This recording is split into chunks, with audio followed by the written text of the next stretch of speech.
who's going to be next? And that's just where we are right now. This is the environment that we live in. Murderers can run free. How a widow is moving forward after the teen accused of murdering her husband is found not guilty. That story coming up. Can you still get a flu vaccine? With so many people in Georgia getting sick, some are worried there might be a shortage. Tonight, we're verifying the answer. Mercedes-Benz Stadium making changes after fans were stuck waiting in line for hours at one of the biggest events of the year. Live from Atlanta, 11Alive at 5 starts now. They need to make an example. You know, something like this can't happen. But first tonight at 5, his daughter died after being left inside a car for 6 hours while her mom was allegedly getting her hair done. Tonight, he's demanding justice for his little girl. Lewis Williams is the father of 1-year-old Skylar Fowler. And today, for the first time ever, he spoke to 11Alive's Jennifer Bellamy about what he hopes will happen to the little girl's mother as she is facing a judge tomorrow. I guess every parent would call their kids, you know, perfect. You know, so for me, she was the perfect daughter.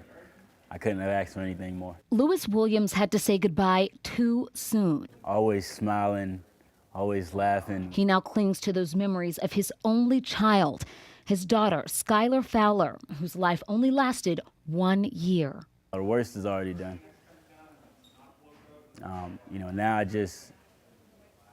I hope to see justice. Williams was deployed overseas, serving in the Air Force Reserve when he learned about his daughter's death. He says it took a while before he got the real story about what happened. Last June, police say the girl's mother, 25-year-old Dejanelle Fowler, left Skylar inside the car with the engine running and the AC on. She then went inside Mahogany Salon in the North Lake Festival Shopping Center for about 6 hours to get her hair done. But the car cut off, and officers say Fowler likely hit the child while someone helped her restart the car. They say she then went to an Emory medical facility and called 911, saying she was having a seizure.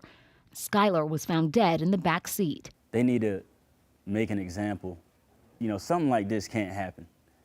For a mother to leave her child in the car for 6 hours while she gets her hair done, you know, she's told multiple lies. Now, for Williams, it's about holding Fowler accountable and making sure this never happens again. I like to see an example made. I like for this case to make a statement so that, you know, parents out there who are going through tough times don't neglect their children.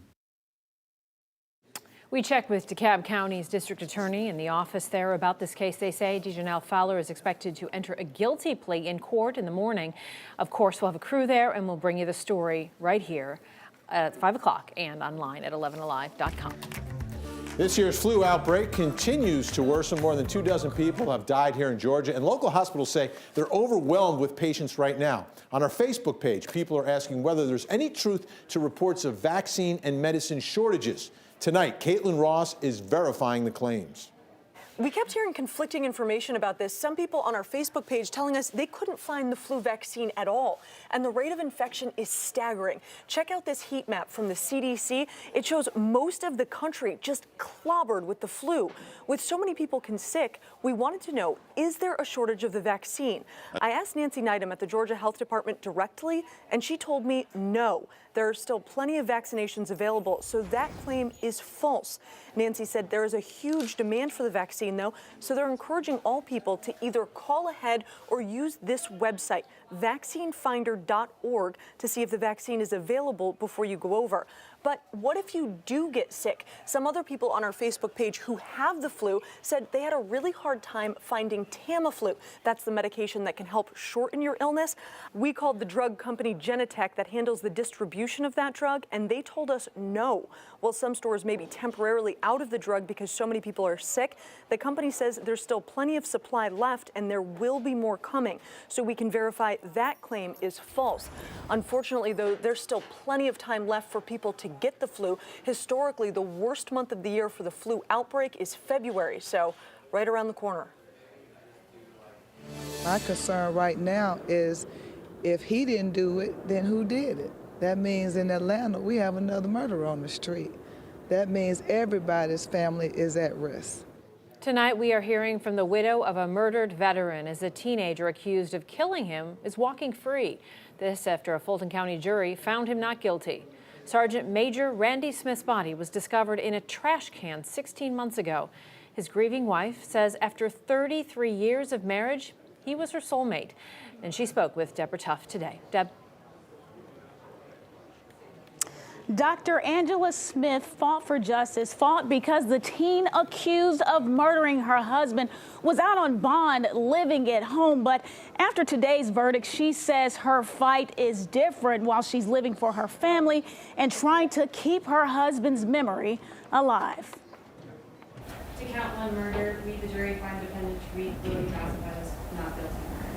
I guess I don't have any feelings. I'm just shocked. I had expectations that the jurors would be able to see the facts as they were lined out. So apparently what we were seeing and the chronology that the prosecutor put up, apparently we were not seeing the same things. I'm not going to die because my husband died. Okay, I just moved forward without my husband, without my card partner, without my person that I ride my bicycle with, because we were one. We were like mac and cheese. We were inseparable. And so now I have to learn how to live my life without my husband because somebody decided that he was worth a piece of trash and that he deserved to be in the trash. I have a grandson that cries when he sees me because he's used to seeing me and his grandfather. And on the day he was killed, he probably had some good music on in his head, you know, bobbing, going up the stairs, not knowing that somebody up the top of the stairs was playing a video game, and my husband just happened to be in a video game that he didn't know he was in. There are going to be many more losses because there are a lot of murderers walking around in Atlanta that are out here on bond. And so I think you need to look out for your family, and we all need to look out for our family because who's going to be next? At 6, Tariq Vasquez's attorney tells us how a reality show probably played a role in him being pinpointed as a suspect. And Dr. Smith tells us why she believes court protocols should be changed. Back to you guys. Very powerful interview, an opportunity to hear from that grieving widow tonight. Very powerful, Deb. This evening, we have some new information on a deadly fire we first told you about on our morning program, Morning Rush. The DeKalb County Medical Examiner just identified the victim as a 74-year-old Ononola Williams. Crews responded to her home in Stone Mountain very early, about 3 o'clock. One person was able to escape, but it's unclear what started that fire. A deputy was among 4 people hurt as a police chase ended in a crash in Haralson County. A Sky Tracker was over the scene. This happened this afternoon on Buchanan Highway and Kingsway. That's near the Alabama border. Deputies say they were trying to make a traffic stop, but the driver took off. He ended up losing control, hitting another car, then colliding with squad cars. 4 people were injured, including the driver and a deputy. Only the deputy is out of the hospital tonight, and investigators say charges are pending.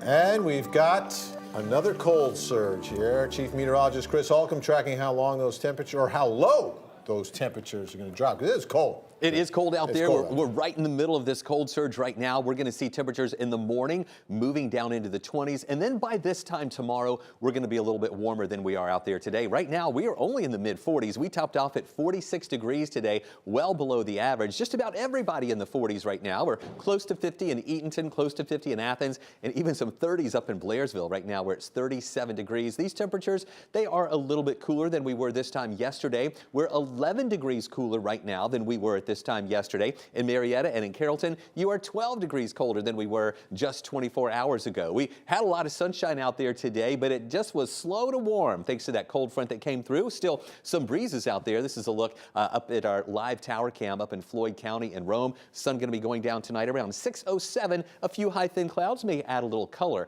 to that sunset tonight. Here's what we're watching through the evening hours. If you're going to be going out tonight, just know through the evening we do dip back down into those 30s. Once the sun goes down, we'll lose the little bit of heating that we had out there. 39 at 7, 35 at 9. We'll be at freezing by 11 o'clock tonight, and then continuing to move down in the morning, most likely the upper 20s for those low temperatures, and then we will slowly warm up during the day. This cold surge that we have right now is going to retreat up to the north. We'll have a little break in the action tomorrow with more of a southerly flow warming us up in the afternoon, and then another round of cooler air comes in. We're also tracking a little moisture coming in for the weekend too. We'll let you know if that cool air and moisture will clash to give any parts of our state a little winter weather. We'll talk about that a little later. All right, thanks so much, Chris. Speaking of cold weather, it's the biggest game of the year, and soon Atlanta will be playing host. And right now, Minneapolis gearing up for Super Bowl 52 this weekend. Atlanta will host it next year in 2019. So what can we learn from our friends up north? Jeff Hollinger just arrived in Minnesota. It's the biggest game of the year, and you're at the biggest mall in America, the Mall of America. Yeah, you know what? This is really an interesting Super Bowl to cover, and we've only, we got here this morning, but our hotel is about 1,000 yards from the runway, and then another 1,000 yards, you've got this huge mall, this Mall of America, and it really is serving as the center point for all things Super Bowl this week.